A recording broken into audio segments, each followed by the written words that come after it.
कि आज भागीदारी पार्टी द्वारा आयोजित वंचित पिछड़ा दलित अल्पसंख्यक महापंचायत है।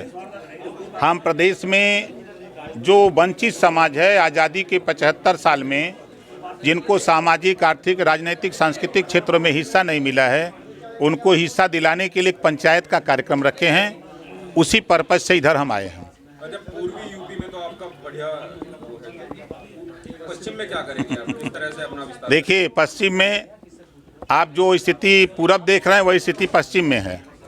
ओम प्रकाश राजभर जब सत्ता में था तब लड़ा अति पिछड़ों के सवाल पे, सत्ता से बाहर हुआ तब भी लड़ा अति पिछड़ों के सवाल पे, और आज भी मैं अति पिछड़ों को, आप चाहे कश्यप हो, बिंद हो, निषाद हो, केवट हो, मल्लाह हो, पाल हो, प्रजापति, कुम्हार हो, नाई हो, आरक हो, अर्कवंशी हो, बंजारा हो, बहेलिया हो, ये जातियों को कोई जानता नहीं है।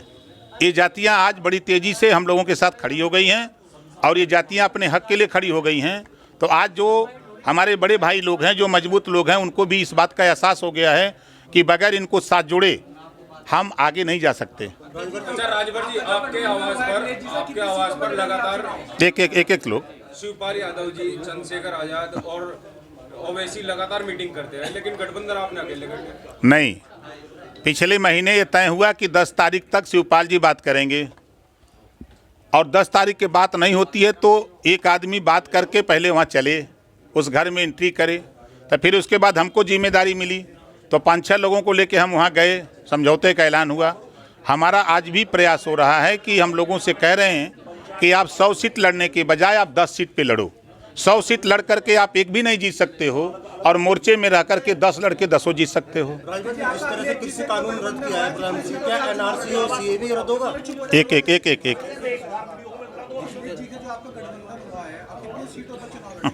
403 हमारा मोर्चा 403 सीटों पर चुनाव लड़ेगा। राजभर जी, जिस तरह से कृषि कानून को प्रधानमंत्री ने रद्द करने की घोषणा की, क्या एनआरसी और सीएबी का भी प्रधानमंत्री रद्द करेंगे? प्रधानमंत्री से पहले तो जातिवार जनगणना हो जाए, ठीक है, प्रदेश में अमन चैन हो। एक रास्ता इन्होंने खोला है कि अगर आपको महंगाई कम कराना है, भ्रष्टाचार खत्म करना है, रोजगार पाना है, नौकरी पाना है तो आंदोलन करो। ये इन्होंने एक रास्ता दिया है हमारे देश के प्रधानमंत्री जी ने। काले कानून कृषि का ला करके उन्होंने दिखाया कि जब हमारे किसानों ने कहा जनगणना हो जाए, ठीक है, प्रदेश में अमन चैन हो। एक रास्ता इन्होंने खोला है कि अगर आपको महंगाई कम कराना है, भ्रष्टाचार खत्म करना है, रोजगार पाना है, नौकरी पाना है तो आंदोलन करो। ये इन्होंने एक रास्ता दिया है हमारे देश के प्रधानमंत्री जी ने। काले कानून कृषि का ला करके उन्होंने दिखाया कि जब हमारे किसानों ने कहा कि ना, ये कृषि बिल जो आप ले आए हो काला कानून है, पूरे देश में इनका विरोध हुआ, अंततोगत्वा इनको बैक होना पड़ा। तो आंदोलन, बाबा साहब डॉक्टर अम्बेडकर जी ने संविधान में व्यवस्था दिया है कि आप अपने हक के लिए लड़ सकते हो और लड़ करके आप मनवा सकते हो। जिस तरह से विपक्ष कृषि कानून के साथ था, तो क्या एनआरसी और सीए के साथ भी विपक्ष जो है? देखिए, पूरा विपक्ष सरकार की गलत नीतियों का, विपक्ष का काम होता है कि सरकार के गलत नीतियों का विरोध करना, उनको एहसास कराना कि ये गलत निर्णय है, इसको सही कर लो।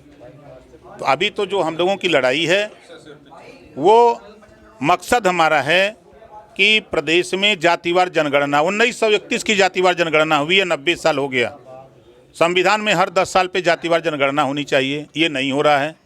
इसी नाते तमाम जातियां जो उपेक्षित हैं कि किसी जाति का सही आंकड़ा आज तक देश में नहीं है, तो ये पहले सर्वोपरि है। गरीबों को एक समान, अनिवार्य और फ्री शिक्षा की ज़रूरत है। गरीबों का इलाज फ्री में हो, इसकी ज़रूरत है। आज महंगाई की मार से पूरा देश त्राहिमाम कर रहा है, तो महंगाई से निजात दिलाने के लिए आज हम लोग सबको जागृत कर रहे हैं कि आप हम सब लोग इकट्ठा होकर के सरकार बना लिया जाए।